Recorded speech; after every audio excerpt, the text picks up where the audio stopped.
Weirauch here. Bonnie asked me to do a little presentation to you to let you know a little bit more about Our Lady of Fatima Orphanage in Uganda that's being built under the direction of Sister Solome. Many of you already know Sister Solome, having either met her here or had the privilege of going to Uganda and meeting her there. I met her there when I went to Uganda in 2009 on a mission trip with Father Woody. And we started the building of Our Lady of Guadalupe High School. At the time, Sister was the headmistress of St. Jacinto, which is where we stayed as we were doing the building. Now she is the headmistress of the school that we built. She's an amazing, dynamic force to be reckoned with. If you've met her, you know that. And she, everything that she touches in this world is making it that much better. In 2013, she began adopting and caring for orphans, many abandoned babies.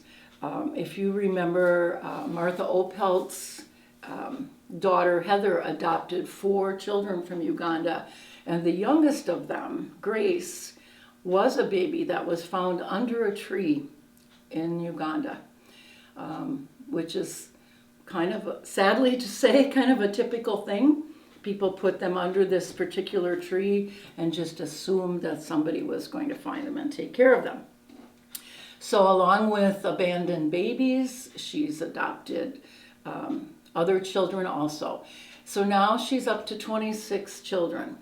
In talking with her this week, she told me 16 of those are school age. So 10 of them go to a local primary school, and 6 of them actually attend Our Lady of Guadalupe, which is where she's the headmistress. She had housed them in a rented house, and quickly realized she needed more room, both for them and for other kids that she would like to help. And besides that, with renting, I mean, the money's just gone. It's not, you don't own anything. So in 2023, she and Father Woody traveled to Casa Hogar in Peru so that Sister could learn how to actually run an orphanage, to get all the ins and outs of that. So when she came back, she was so excited and began to draw plans. So the building itself that she's drawn up is the shape of a capital L. And you can see that here, a capital L that's kind of upside down. She always talks about it being 4 wings. And I said, Sister, that's not 4 wings. That doesn't look like 4 wings. So if you are at your table, if you have one of the laminated copies, you can look at that while I'm talking about the wings.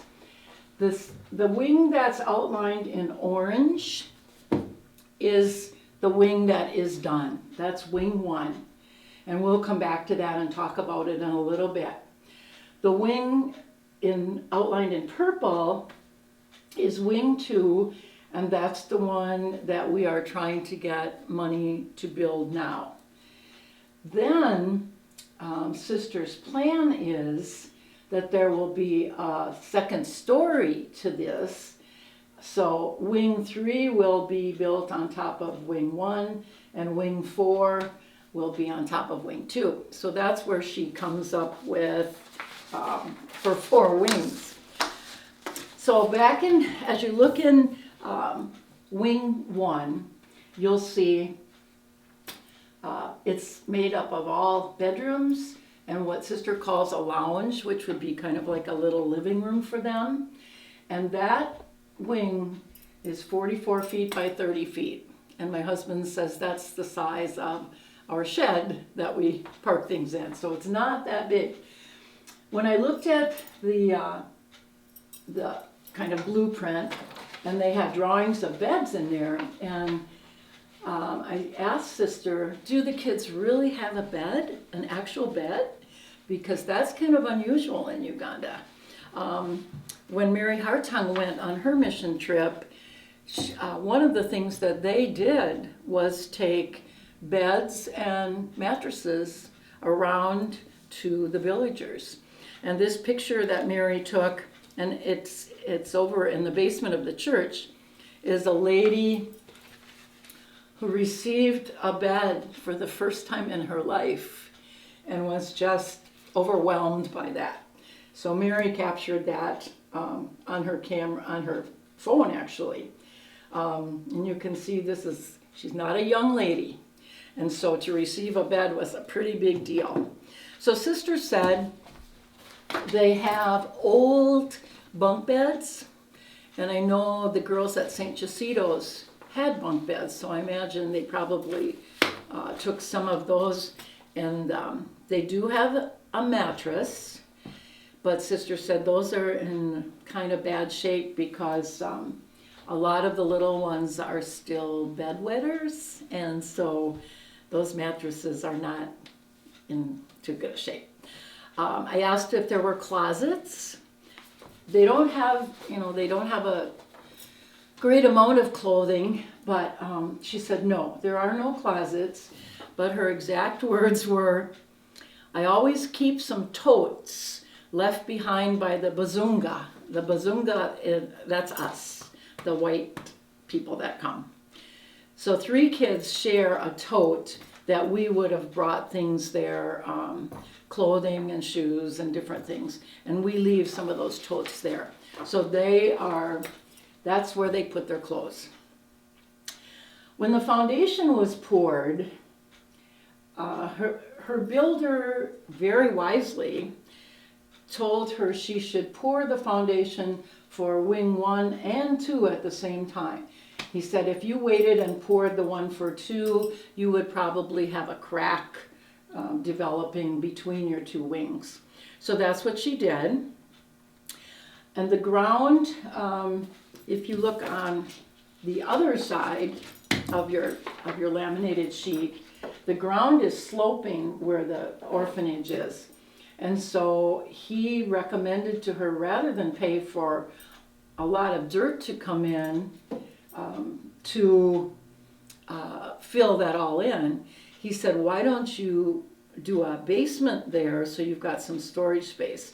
And she's very happy that they did that.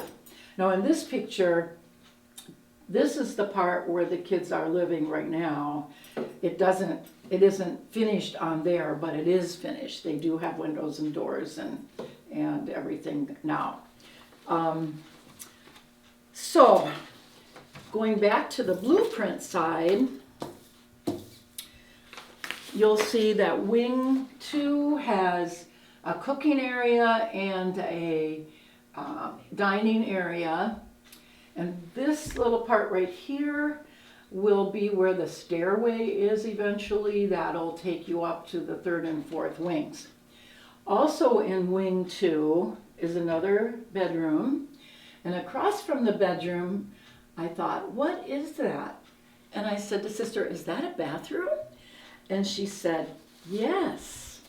And it has real toilets that flush.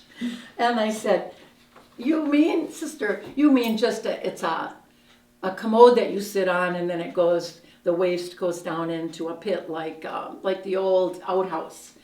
And she said, no, these are toilets that actually flush. That is unheard of, totally. But the catch is, the kids will only be able to use them at night. They cannot use them in the day because it would be too expensive for the water to be used that way.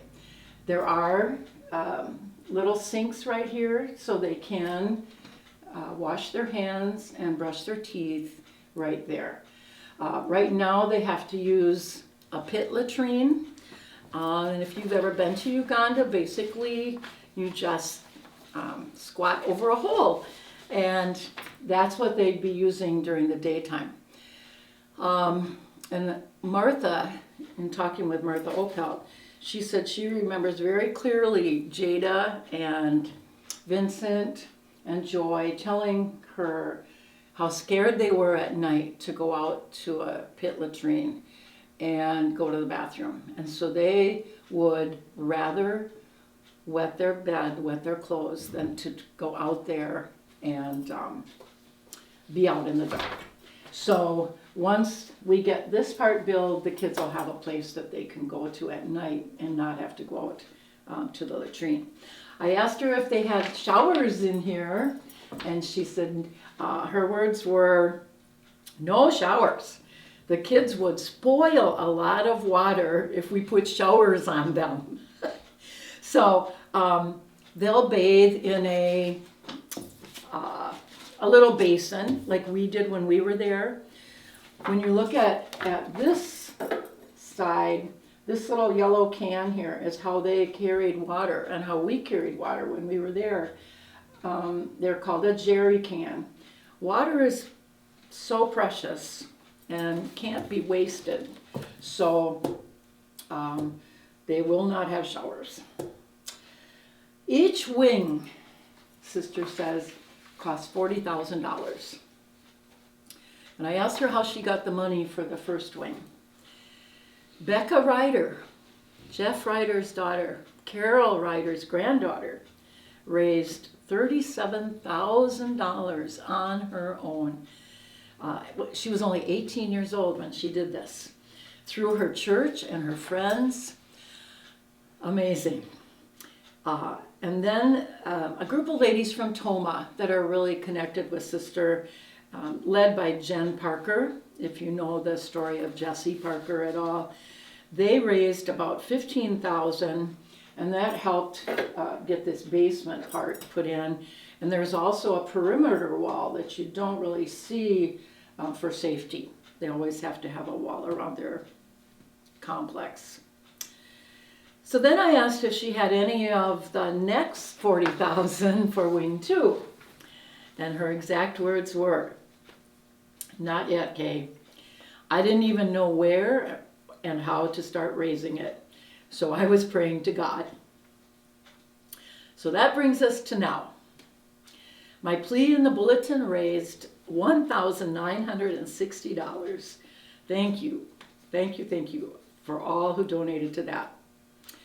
A friend of mine just handed me a check for $250, money she could certainly use for herself. Our Weirauch trivia team gave me $555, and that's included in that, the amount I told you before. I understand that the mission office, through Father Woody, says he possibly would have about $4,000 for us. And I have an anonymous donor who came forward and would match up to $25,000. If PCCW could help us out, that would be wonderful. Or if any of you personally feel that you could, bless you. Or if you have any suggestions of sources that I could tap into, I would love those too. Bonnie Langrick called me yesterday, and she's going to have me speak at the Thorpe Deanery, and perhaps we can get something from them. In the past, the Mardi Gras breakfast and trivia night profits all were designated for Uganda, but that's no longer the case. One thing I want to point out, when other organizations ask for donations, you hope your donation is going to what they say it's going for. But in this case, we know personally who our donations are going to and the exact project that we are funding.